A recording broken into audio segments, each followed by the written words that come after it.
Afternoon, Harold Green, Christine Lund, continuing coverage of the riot situation, the looting, the burning that's taking place in Southern California. We will bring you up to date. The latest development is the National Guard has been deployed on the streets of Los Angeles.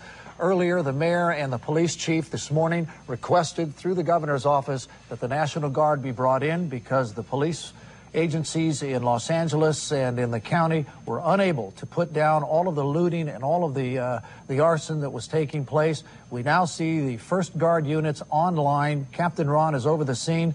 Captain Ron, we are on the air with the 4 o'clock Eyewitness News. Bring us up to date to what you see.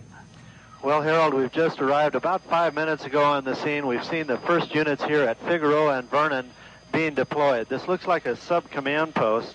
And at this time, they're still out in the parking lot. We can see it looks like about maybe a platoon-sized unit that is out there with all the, I think you call them Humvee vehicles, the armored vehicles, getting ready to deploy out into the field. I see quite a few Los Angeles, they could be LAPD units and they could be LA Sheriff's units that are also on the scene and possibly some type of joint effort. Harold? Thanks, Ron. We also want to point out, Christine, we've been monitoring the situation with the National Guard deployment. We are also going to tell you that this is live right now. This is live. We don't see this very often. Okay, this is unprecedented. We haven't seen firing like this in the streets of Los Angeles. Linda Moore, you're online. Who are these people? Are we live? Who Yes, are these we are, people, Linda. Linda, who are these people? Are they police officers? Linda Moore?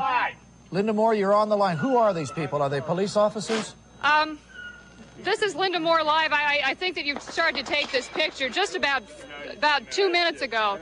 Some of the Korean shop owners here, hold on a second, guys, just a few minutes ago, some of the Korean shop owners here pulled out of their stores and they started pulling out weapons. These are all loaded guns.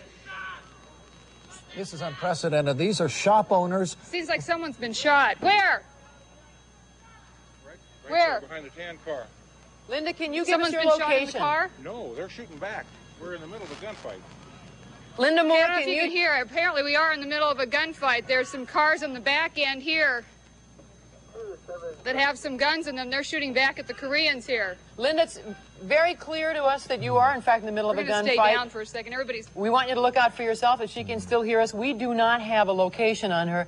That's a terribly dangerous situation. We haven't seen anything like that at all. That's an example of people themselves, shop owners coming out of their stores. They've been under siege all day long, and they have taken things in their own hands, and there was a lot of gunfire exchange. We heard the fact that somebody had been hit, somebody had been wounded, somebody was down. A very volatile situation. We could also hear a police radio in the background, so we're working under the assumption that Linda was near a police unit as well. Hope so. There it is. It has erupted now. Korean shop owners frustrated with the looting and the rioting taking place. They, of course, have been the target of much of this anger and frustration as an outgrowth of the King verdict, which came down yesterday afternoon. They pulled out their weapons and began firing at people that apparently were a threat to them. Now, we are live online.